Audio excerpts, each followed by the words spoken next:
We've seen many of you at the table to buy the book already, and we bribed the rest of you with pictures of the cake all day today. So we delivered, and you delivered. So yeah, I'm just going to talk for a couple quick minutes, and then Lauren's going to talk. I'm going to read a really short piece from Faye Ringel's introduction, so you all can get a little feel for what the anthology is all about.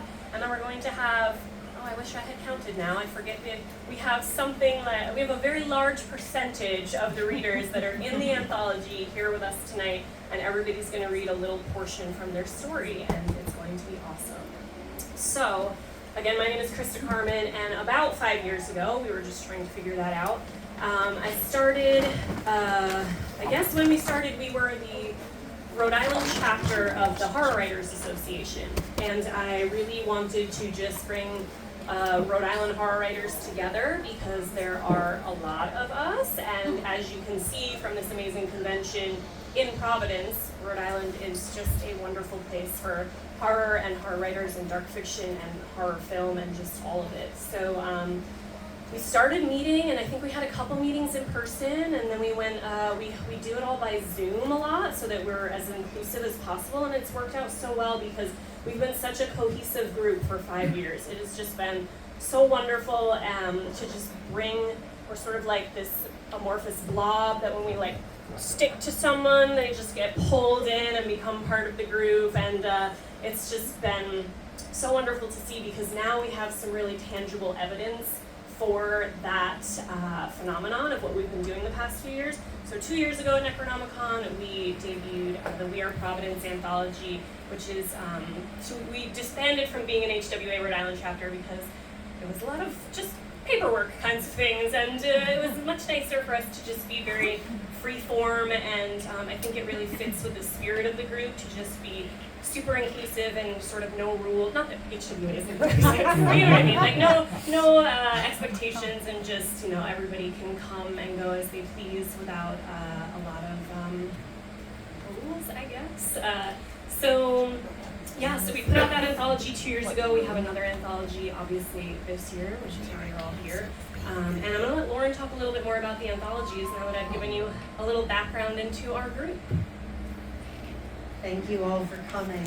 It's a pleasure to see you here after a long day. I appreciate you being here tonight. I'll be quick. This is our second anthology after We Are Providence, published by Weird House Press. I roped in the publisher I've worked for 20 years now in Australia, because We Are Providence did well, and it ranked in the Aurealis Awards in Australia, so I thought I'd shine a little limelight on him if it happened again. And it's good to share the love. This is what our spirit is, collaborative. I mean, Michael Squid has done our cover art 2 years in a row. Faye Ringel has done the introduction 2 years in a row. Faye Ringel has had a dream for our third anthology, which we received a message about yesterday, and we're like, can we just get through this one thing? But she said, no, we're going nautical next time. So yes, Faye, we'll do it. I think she's already written the introduction. So I just want to welcome you and thank you for being a part of this. Everybody's brought something phenomenal on board. It's been a long day. My voice is going. Everyone has contributed something wonderful, and it's been a pleasure to work with you all as an editor, as a friend, and as a collaborator. So thank you. Woo!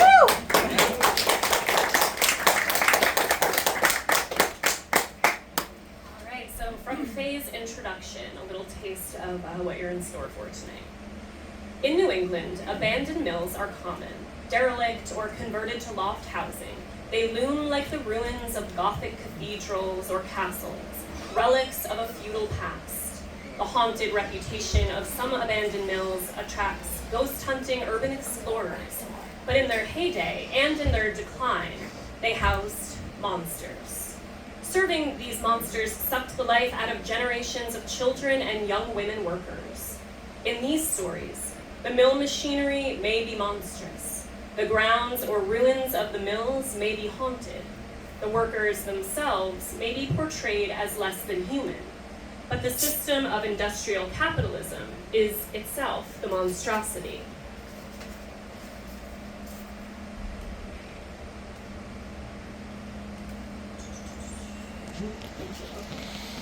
in addition to the monstrosity, the factory workers are the objected material of industrial Gothic horror. Their bodies are disposable and interchangeable, used up and thrown away when no longer needed, or when they unionize. Small wonder that they return to haunt us, no matter how we abject or repress the memories. The monsters in the basement, the haunted machines, the cannibals, and more are the outward signs of a system that first fed and then ate its own. So welcome to the mills where the monsters lurk.